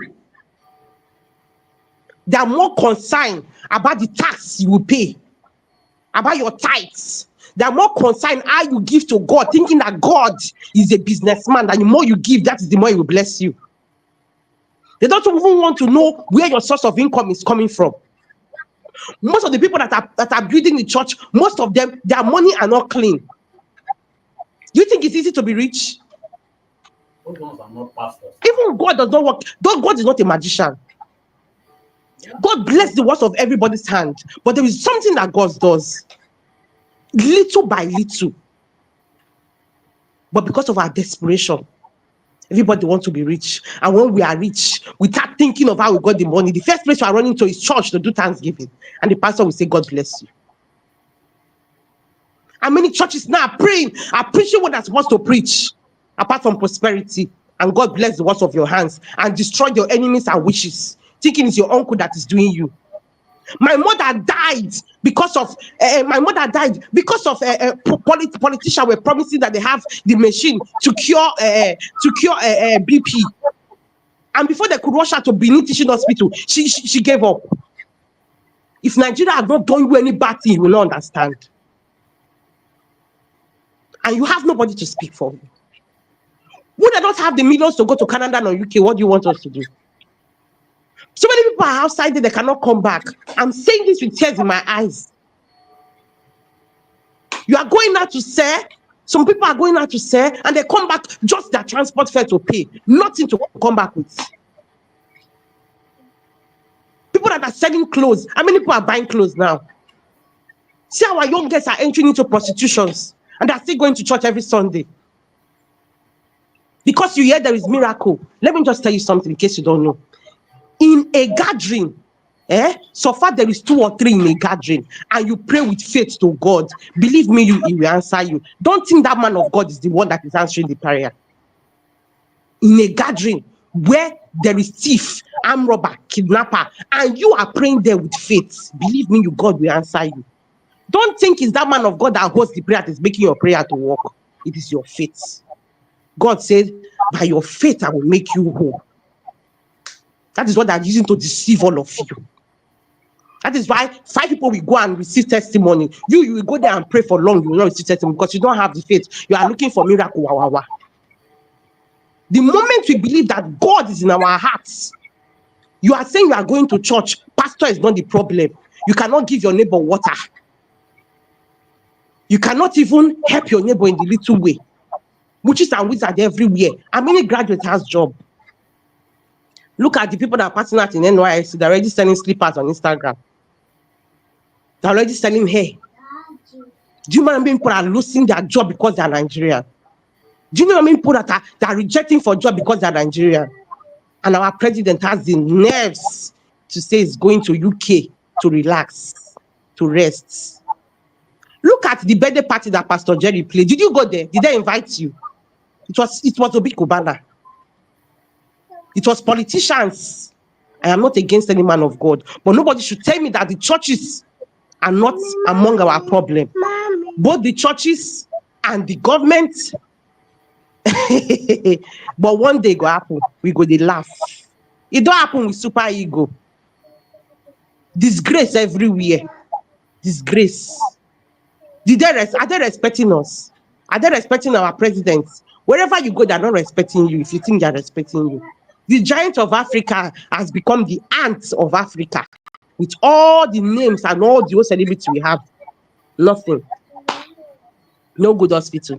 Because why? They feel even if they are sick, all they need to do is just to enter flights and go and treat themselves in UK. They're just using us to get rich. We are the one playing their song. How many of the celebrities don't build hospital? Even Davido or Whiskey don't they fight for. You don't build hospital for now. Now when they fight, say Davido, Whiskey. Davido father's university. Can you go there? Can your children go there? The reason that will not make us to be rich or even to us to be okay is because we will continue to be a slave to them, because that is the only way they can be rich. Because a poor man has no choice. It's so shameful that I'm from Nigeria. I wish I had only one choice, but just to choose where I came from. And the only time we can solve our problem is Nigeria is too big for only one person to rule. I'm not here against if I'm Igbo or whatever, but that is the truth. We are too big. The tribalism is too much. The tribalism is too much. It's killing us. So the moment we begin to realize the truth, the better for us. The better for us. See people with a good certificate, they cannot even get a good job. They're roaming around, keke driver, everywhere kidnapping, everywhere no lights. It's becoming worse day by day. I don't blame God though. It's because of the way we are using God. I don't blame God. I still know God still exists. But with the way they are using God in Nigeria, even God said don't tire. He go soon change his name. God go soon change his name. Because Nigeria, they use God tire. God never change. Men of God, if there is havoc happening in America, they will post it, God heal America. You are saying God heal America. Have any of them post and say God heal Nigeria one day? Do you think Nigeria is not bleeding? We are bleeding from our eye, our nose, and our mouths. Very soon we start bleeding from our anus. It's from the people. There's no problem. From the people. It's from the people. I came to Nigeria 2022. I told them that what you people will enter is suffering promise, and exactly Okay. because I've seen it. Somebody how many companies did Tinubu build? Okay. That you people went and vote for Tinubu. Okay. A man, They said it was Tinubu turn now, that is Yoruba people turn. I never knew that our country now used to do it turn by turn. By merit, by turn. This is what is wrong with Nigeria. Okay. This is a great country that people don't know the greatness of Nigeria because of we don't know the value. Yeah. See land everywhere. We cannot even look at UAE. Look at Dubai. Dubai has nothing. Even for rain to fall, they went to pay specialists just for them to make the system so that rain will fall to their land. We were not paying anything. No, rain will fall, sun will shine. Yeah. Everything is going. Natural disasters everywhere. We have natural resources. You cannot hear that fire want to blow one day or anything is happening. But instead of our government, if you go to UAE now, before you will count 4 hotels, you will see Atiku own. Atiku has one of the highest establishments there. Atiku. And these are the I went to look for a job in Atiku's hotel. Yeah? These are the people who want to come and rule Nigeria. You are not even patriotic in the country you want to rule. Oh, where? Can they invest? Why they don't even care? Because they don't even invest in the country. So why would they make the country work? They don't invest. Because if they're investing in the country, they want to make their investment to grow. But they're not investing. Okay, look at Dubai now. The government have to sacrifice themselves and they invested in the country. And now look at people from far and beyond. They are coming to UAE. UAE that is very small. Can you imagine? Cannot even contain people. Nigeria, we have what it takes. It's turn to rule. It's turn to rule. They give you the. Night on all of us days, so night on all of us days. When Abiola was campaigning in those days, when this idiot president of Nigeria is following his campaign, all of them. Do you know that this man will be like this? Yeah. So when we say Buhari came in, our GDP when Buhari came in was 500 billion, the number 1 in Africa. Today, our GDP is it's not even up to 250. He told us to calm down now that is working, that we will see it very soon. I don't know where we are going to see it. When we start killing ourselves. Look, when we start dying, we start seeing it. Say, I want to my first priority for Nigeria is to make our refinery work. You know that Thank you. A good person to come and rule Nigeria. Once you can put our refinery to begin to work, thank you. Electricity, water, finish. I grew up in Warri. I grew up in Warri. None of Warri refinery is working. My father and mother is still in Warri. You cannot go to Warri now. They will just kidnap you. If you are working in Warri, just be careful. You know, me, I'm from All the whole oil company are shut down. All the whole oil company there are shut down. The only thing the youth are doing there now is just to drive keke and yahoo yahoo. Yeah. Keke yahoo. Now they have the second work they are doing now is a kidnapping. That's their second job now. Yes, now you cannot move. The Robo man came in now. The Robo man now, Sheriff is our governor now. Now, okay. Look at when Okuwa was the governor. Have you ever heard that they are kidnapping people in Delta State? My father, because I'm Onisha. My father came to Onisha. If he finish buying goods in Onisha, he cannot go back that same day. He will sleep in my place because of the security. He cannot try it. It's not as if they're kidnapping you for big money, 500,000, 200,000. So that you know that he's hungry. Or they're hungry. That is why.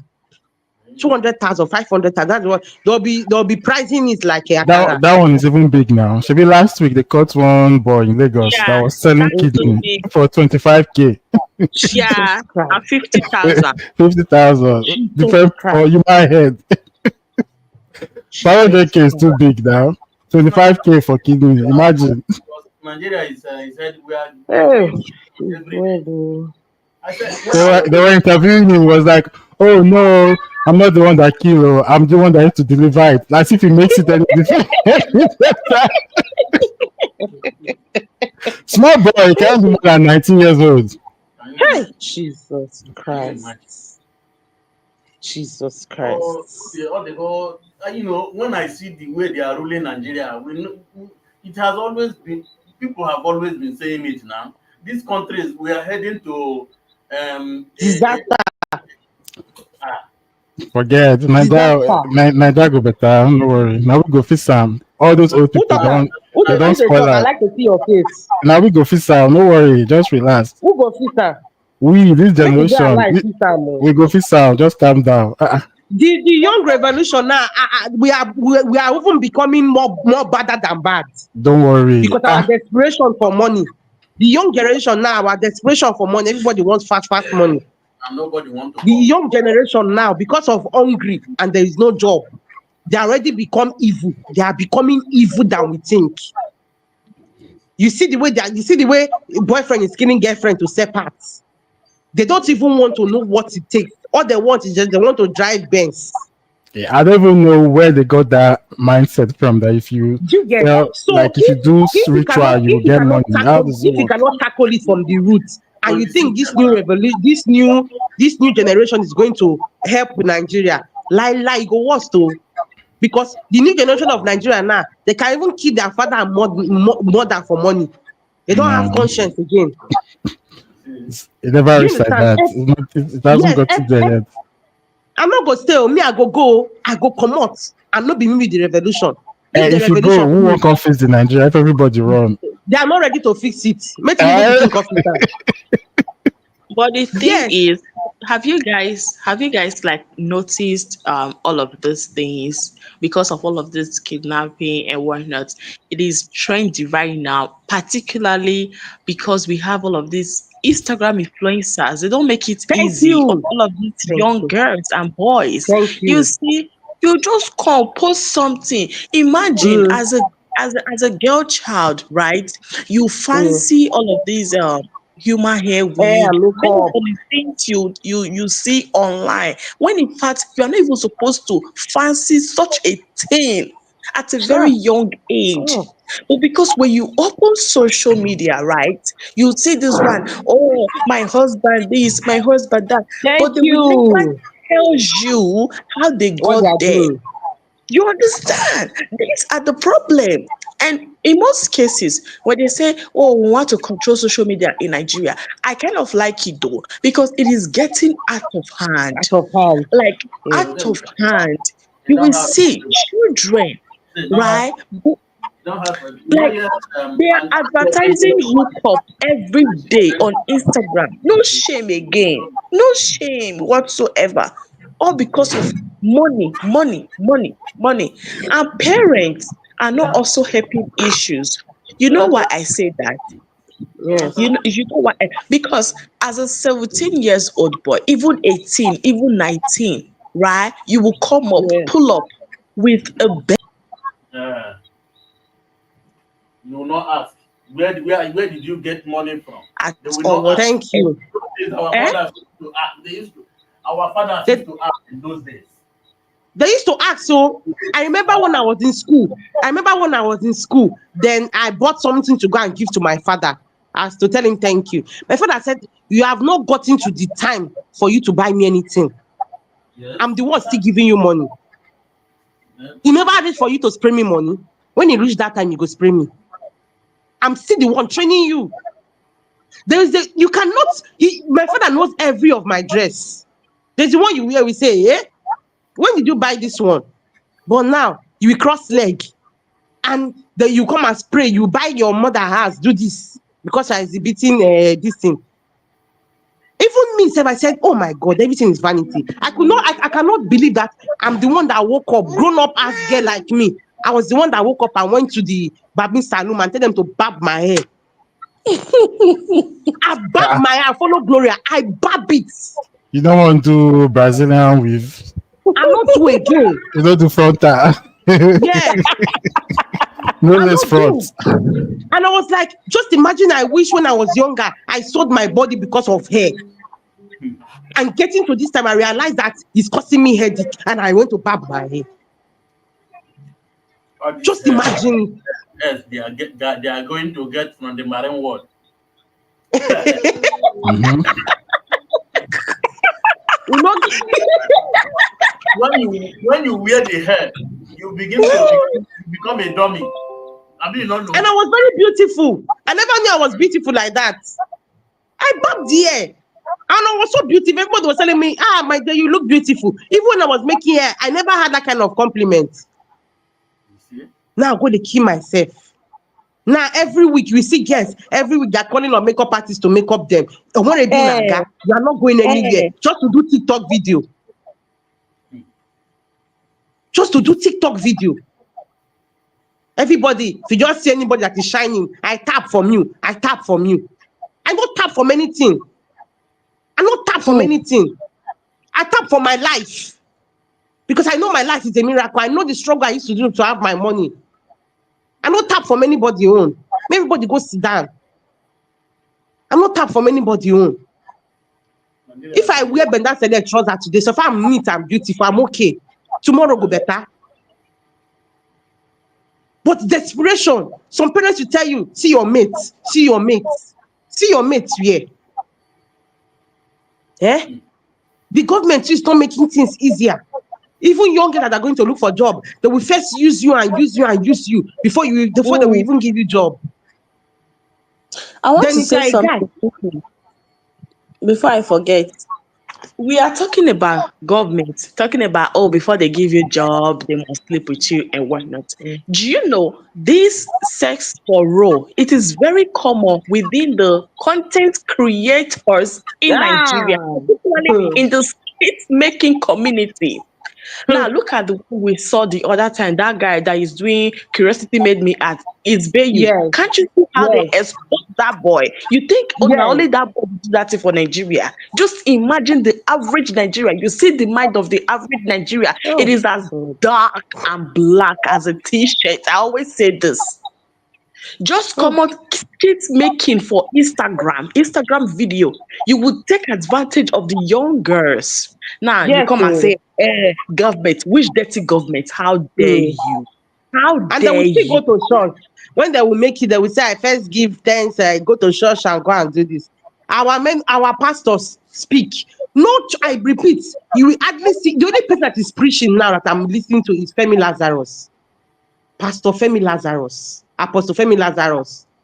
That is the only man of God.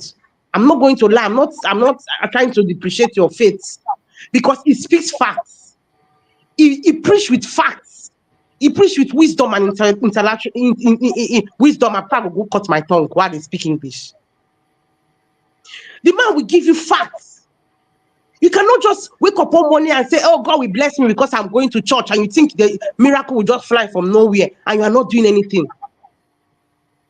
Now nobody Nobody wants to do anything, but they want miracle. They want prosperity. Oh, shout 7 amen. Your thunder amen will come. Oh, no, you did this to come. Where and how?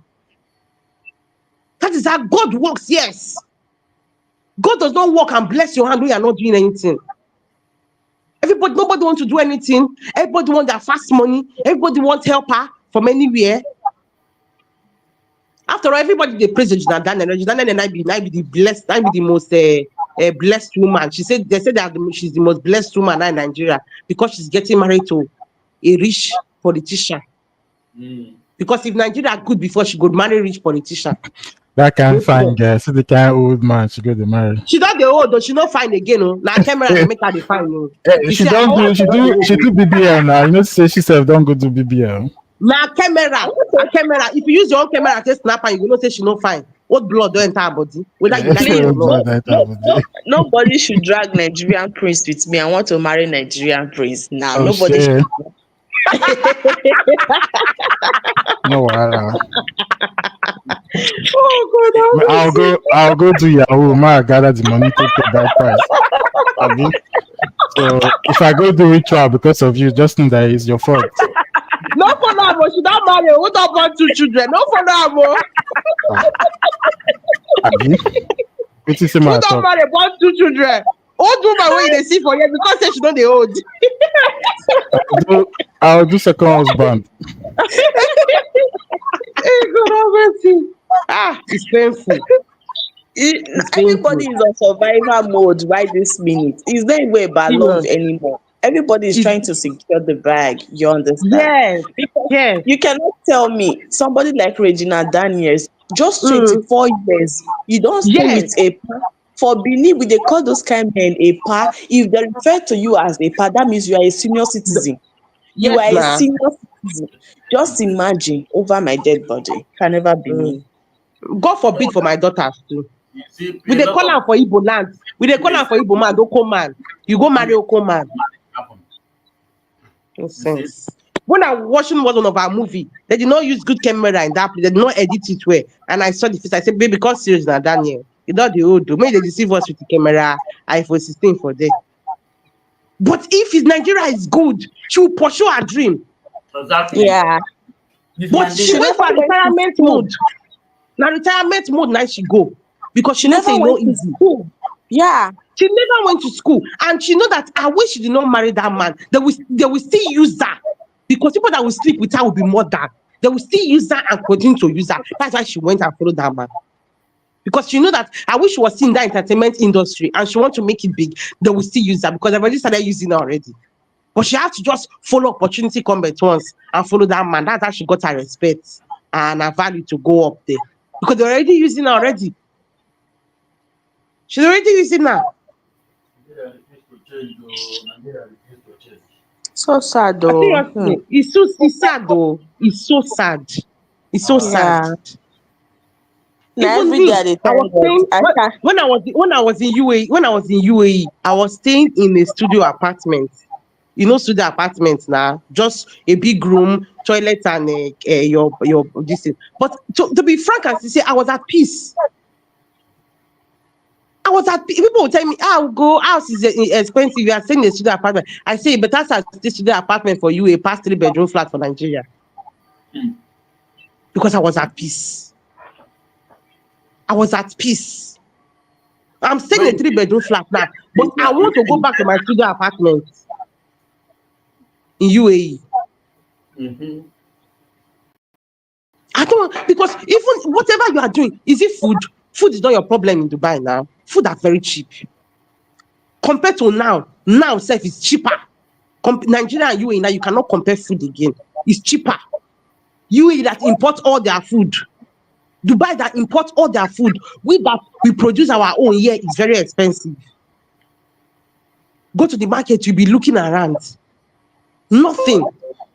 The corrupt place now is pharmaceutical shop. All these people selling drugs, all this medicine. Worse. Expired drugs. Everybody just bringing into the system. Now that is not doing their work. Nobody is doing their work. Just settle them with their money and you pass through with your medicine and sell to the market. We poor people, we are the one drinking it. Expired drugs. People that are not effective just because they want to be rich. That is why the big men, them, they cannot even speak up because they are still benefiting from the bad government. Because you cannot just wake up one morning and say you are opening a pharmacy shop. Pharmacy shop is not a store that anybody can just open in advanced country. But now everybody can open it. You sell expired drugs. Every day before you do anything, before you even drink water, you will say, God, I cover my water with blood of Jesus. To that extent. When God has given us the wisdom and intellectual brain to do some things by ourselves. Hey, God, I beg, may they bring light to everything, God. God, I beg, hey, God, thank you, they don't bring light. Just to see lights. People are going to people's houses to knock to charge phone because they cannot buy fuel and there is no lights. As I don't know. The solution go hard though. The solution now, everybody carry armor. If you say any politician, jaga he head. Jaga he head. They don't. Our government. They don't know. They don't know that one. Our people. What they know is to be taking this thing to be disturbing their own fellow citizens. Yeah. People that are That's what the police. You leave them. Oh God. Seriously, I've said it so many times. So there is no way Nigeria will better till they divide the country. The country is too big. We are too big. We are too big. So what every president is coming to do is whoever president that come will go and borrow their own money from one bank. One day they'll come pack all of us, they will be slaves. They will not owe money. They go. Because the borrow not too much. Tinubu again, in fact, you will still go and borrow again on that and the borrow never finish. Oh. You remove subsidy. You are still borrowing money. Where is the subsidy money going to? You remove subsidy for fuel. So what are you using the subsidy to do? You will go and borrow again. Anyway, they see us is to borrow. Tinubu that has always, right from day one, Tinubu has always been a thief. Big thief. President. Instead of them to tackle what is wrong with us, Ile-Ife from Lagos, if they go open a Tinubu wife image where they build. Hey God, oh Chineke now, how you say carry me on this country? they go unveil Tinubu wife. They build statue for Tinubu wife. They build statue for her. And they go unveil her. With all the hardship. That money used to do that statue. If you use it to do other things and help people, I'm sure nobody will see it. That you want them to give you posts. And you did a statue for Tinubu wife because you're looking for posts there. You're looking for office. It's painful. It's painful. It's painful. It's painful. UAE. See Nigerian men in UAE. All of them don't enter into house. Amnesty, they're doing amnesty now. None of them can participate. Because of why? No work permit. But Emirates is flying to Nigeria now. They have no open work permit. Tell me that my country has sense. You tell me that my country has sense. Loss of priorities. Nothing. And all Tinubu know how to do is to go to UK to go and sleep. Say you want to go and rest. America, say you want to go rest. See March where they go. Country is good. You cannot rest in your country. It's well low. I only told God, say, may emergency no own me and my family for this country. May emergency no own me and my family. You know the worst part Make is it not that happen. when we are speaking, right, most Nigerians with delusion, they will come here and say, they'll compare themselves with America. They'll say, but America, they have problem now, but they don't speak online. I just look at this bomb book. I just look at these people, I be like, hey, ignorance, because otherwise, why would you compare yourself to America in the first place? God has given Why? everything that it will take Nigeria to survive. But mismanagement and corruption It's a pity. This is what we keep on saying every day. It will better, it will go better, it will go better every day. Oh, I beg. Well, I'm tired, Hello? Jerry. The more we speak about it, the more frustrated I am. Hi, who is there? Mhm. Yes, it's me. It's me. Okay, okay, okay, okay. Okay, now you can speak. Thank you for waiting. So you can speak. Thank you very much, Gloria. Hey, what the lady said is very important, and these are the things that have me thinking about the fact that maybe us as African countries we need to create stronger democratic institutions, because the reason why countries that you have mentioned now, like the USA, have survived despite having all these different problems is because they have worked for more than hundreds of years on improving their democratic systems. So, America is a mess. It is a mess, but it continues to survive because of those systems. Anyways, I'm not here to talk about the government and whatnot. I'm here to talk about the footballing issue. Né? With the AFCON qualifiers game and how the Nigerian players have been treated there. I'm not sure whether I'm still allowed to talk about it now. My brother, you can talk. Yes, now, of Yes, course. yes. What I was saying is, man, as a footballing fan, it brings tears down my ears hearing that our heroes are being treated like this. I have no reason to support the Nigerian national team. I mean, I am South African after all, but I must say that if I see a Nigerian team being treated like this, it brings sadness in my heart as a footballing fan, because I know that these players deserve far better than how they are being treated. I mean, you go to other places around the world, they don't receive this kind of treatment. Né? If you go to Europe, none of the European federations treat other federation players like this, right? You go to North America, that's the same case. Why is it that other African federations are treating other African players like this? Né? Now, this has been a problem for a very long time, because Nigeria is not the first team to experience something like this, which is why I think we need to have a discussion. Yeah. We need to submit some kind of memorandum to the CAF body, which is the body that governs the entire African footballing federations, right? We need to submit some kind of complaints and say, no, our players deserve better. Another thing that needs to improve in the continent is the refereeing, because hey, the refereeing is a problem. We cannot deny the fact that the refereeing is a problem. Even with the introduction of video assistance refereeing, it's still a big problem. We see it even in the CAF Champions League. I mean, there are certain goals there being scored that are very questionable. I mean, other teams are using tactics such as bullying the referees in order to get a win and all that stuff. We see it all the time. It has even become a joke. You know, they sometimes say in order to win a major tournament in Africa, you do not need to play the better football. You just need to have the better intimidation tactics. And then we all laugh and we celebrate.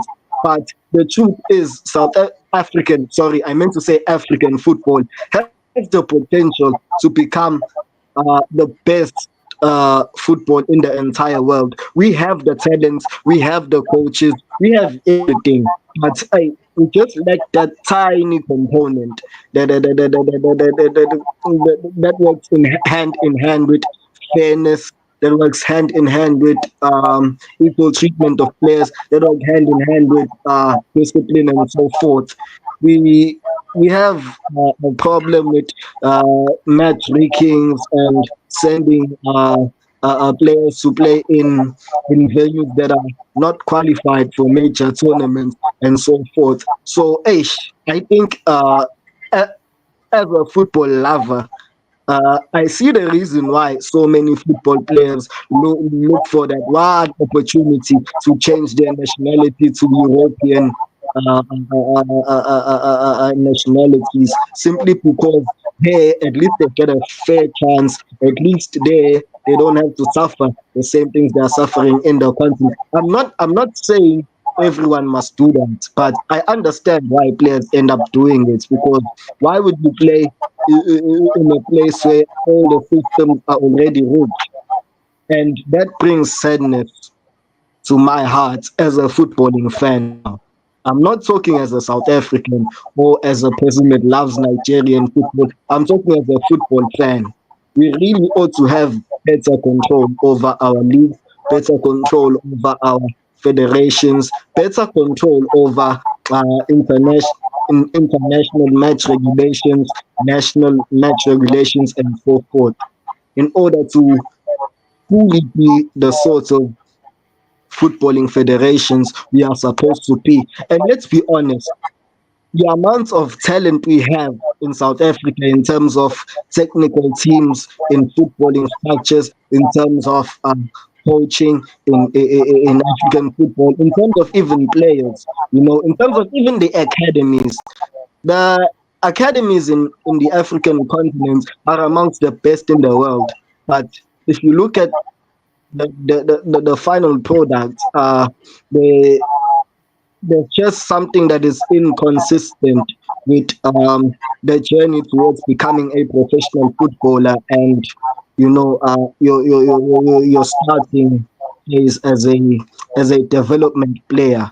And I think it has to do with corruption. I think it has to do with the brown envelopes and so forth. And as long as that is still an issue, I think we are depriving an entire generation of footballing excellence from actually reaching the stage it's supposed to be.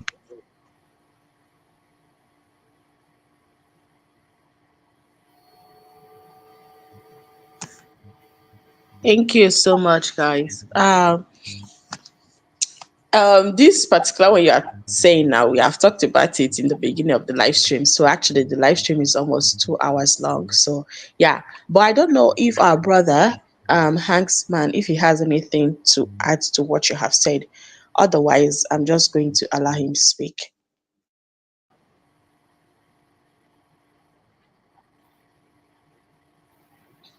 Brother Hanks, are you still here?